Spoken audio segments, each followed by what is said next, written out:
And there's certainly lots brewing off the field, off the court, off the ice in the world of sports. I've said that now for months. I being Matt Levine. Welcome right here. It is the 954sports.com YouTube channel. As always, I thank you for dropping by. I know you have your choices, paying a visit, spending a little time. So, as we have way too much time on our hands, myself included, I am guilty as charged.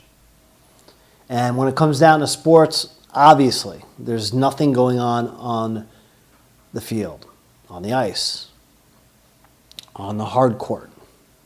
There's nothing to talk about except, I think, what's going on off the court, and that is a lot to do with political, social, culture issues that have bled their way into the world of sports. What can you say? It's just how things are now, and I guess you accept it. Do I like it? No. I've said this before in some of my videos here on the 954sports.com YouTube station. I always considered sports the ultimate outlet as a stress reliever. I wanted to put aside all the issues pertaining to all the areas I just mentioned. Those go to the side. You grab yourself a cold beverage, you sit down, you watch a game, and you have an opinion on what goes on the diamond, on the gridiron, on the rink, on the hard court. And we leave it at that. But like my Uncle Louis said, everyone has got an opinion, and opinions are like, okay, I never had an Uncle Louis, but when you tell that story, it just sounds so much better. Anyway, let's talk about Charles Barkley. Charles Barkley, of course, an NBA Hall of Famer. He's made quite a career for himself. A lot of folks now, the younger generation, they know him as a broadcaster. I know him as a player, going way back to the early days when men were men in the NBA. And Barkley, he was a round mound of rebound.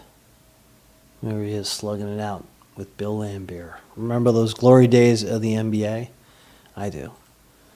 But as I talk about the National Basketball Association, I want to talk a little bit about some of the comments that Charles Barkley made in reference specifically to the NBA's decision. They're supposed to return. I say supposed to, right? Everything is with the great unknown in sports and beyond now in society with a question mark. So the NBA is supposed to return in about 2 weeks with play in Orlando. They've been in the bubble. They being the players and the personnel and so on and so forth. Barkley had some comments, and I'm going to put them up on the big screen for y'all right here. To, what was it, CNBC, right? He was in an interview last week, towards the end of the week on Friday. And here's what he had to say. What's happening now is we're turning into a circus, Barkley said Friday in a guest appearance on CNBC. Instead of talking about racial equality, racial justice, and economic justice, we spend all our time worrying about who's kneeling, not kneeling, what things are being said on buses, what's being said on jerseys. I think we're missing the point.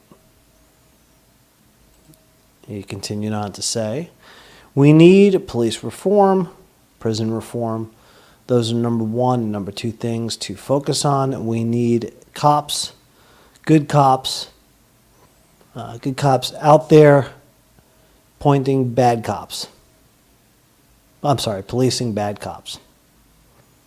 When we spend time focusing on what's on the jersey, that's going to defeat the purpose. My concern is this is turning into a circus instead of trying to do some good stuff. What do I have to say to that? Not me. Particularly, again, if I can talk as we do it, clear my throat. Let's try to pronounce it correctly. Particularly, if I can say, the jersey issue. If it's an issue. To the NBA, it's not an issue.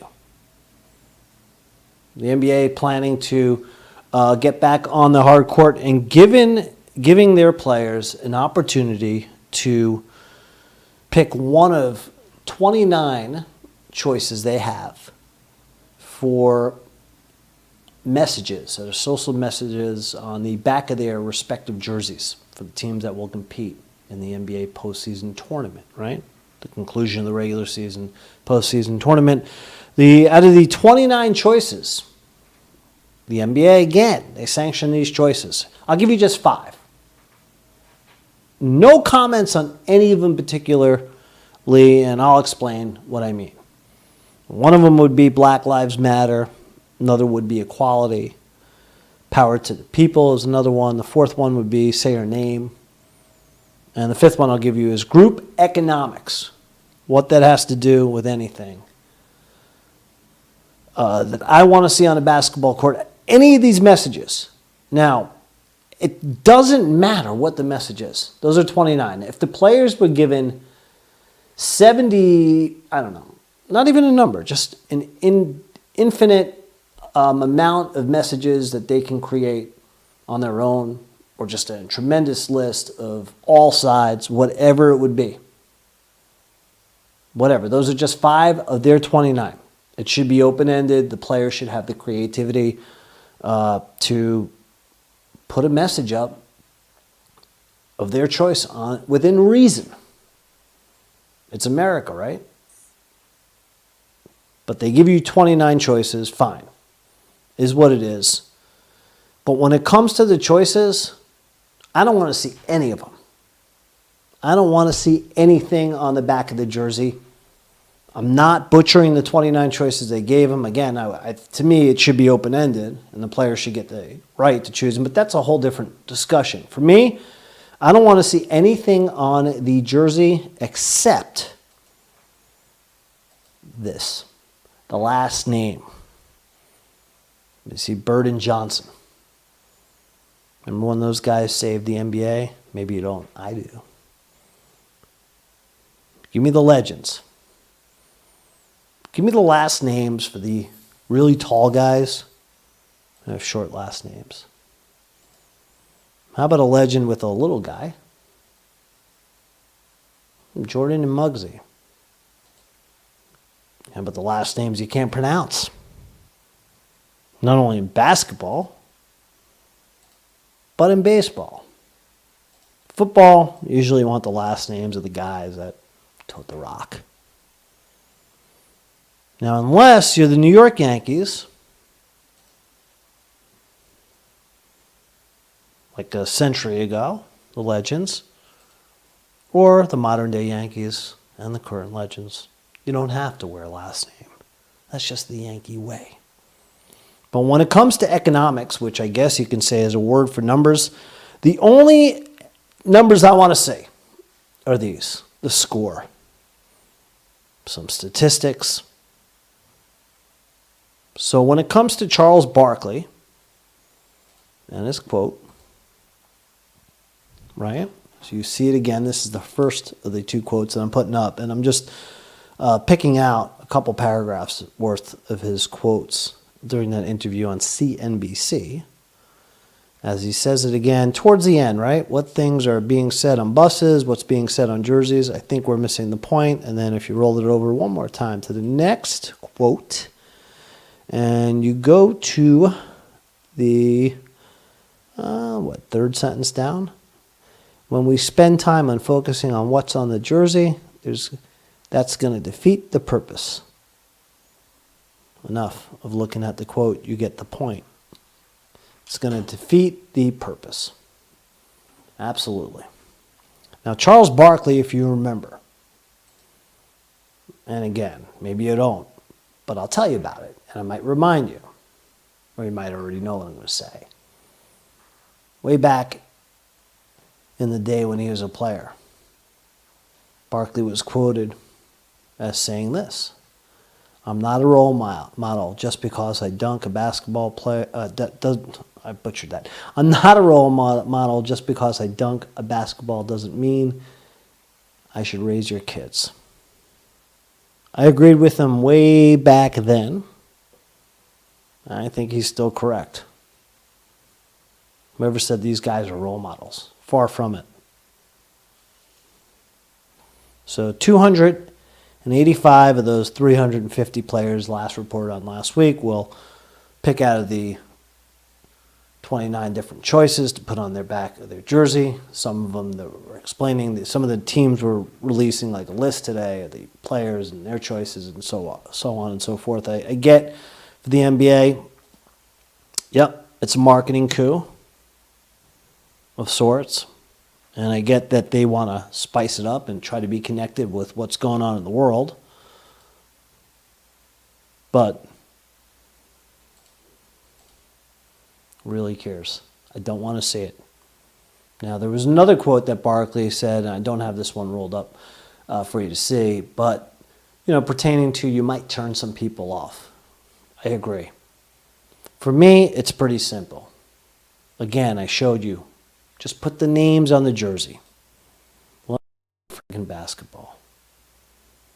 Please, let me see the hoops. Just want to see the plays. Just want to see the action in quarters 1 through 4, respectively, the outcomes. The announcers are fine. The sponsors, you're used to that. Used to seeing the character generations like the scoreboard that I showed you, of course. Just give me the logos, right? Give me the parquet floors. Just give me the jerseys with the names on the back.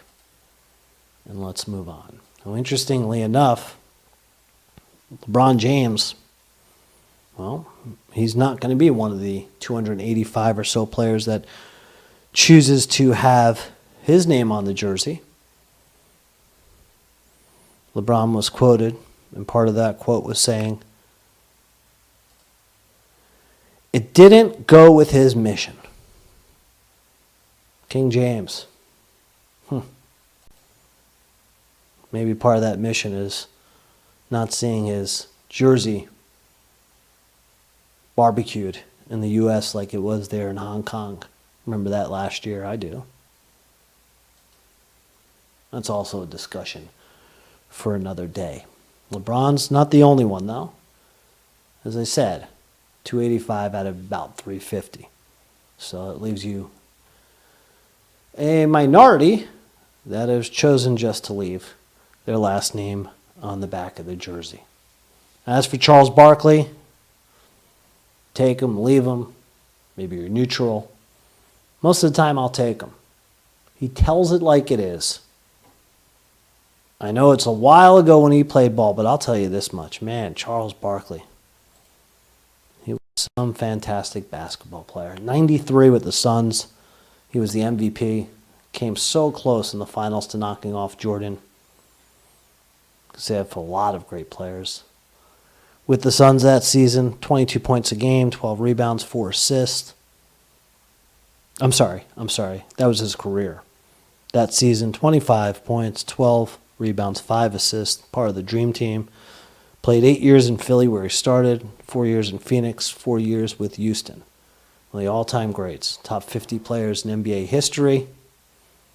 Has his place in Massachusetts and Springfield in the Naismith Hall of Fame. I saw him play that 93 season probably 4 or 5 times when I was a student at Arizona State. They loved him in Phoenix. Beloved figure there. In Phoenix and Philly where he began. And it's kind of hard for me. I know he was part of that Dream Team at one, I should say, members of those Dream Teams. That Dream Team, look at that with the elbow, with Olajuwon and Drexler in Houston for his last 4 years, but I don't remember those years as well. He was at the tail end, and he also had to share the basketball with a couple other Hall of Famers, including Olajuwon, who was a staple in that Houston lineup for so long. Again, that's when the NBA was the NBA and men were men, right? A whole different game. And again, for the third time tonight, I guess I got to make some other videos. That's another discussion for another day. But when it comes to the jerseys, I don't need to see a social message of any kind. From the right, from the left, from the middle. Just want to see the last names.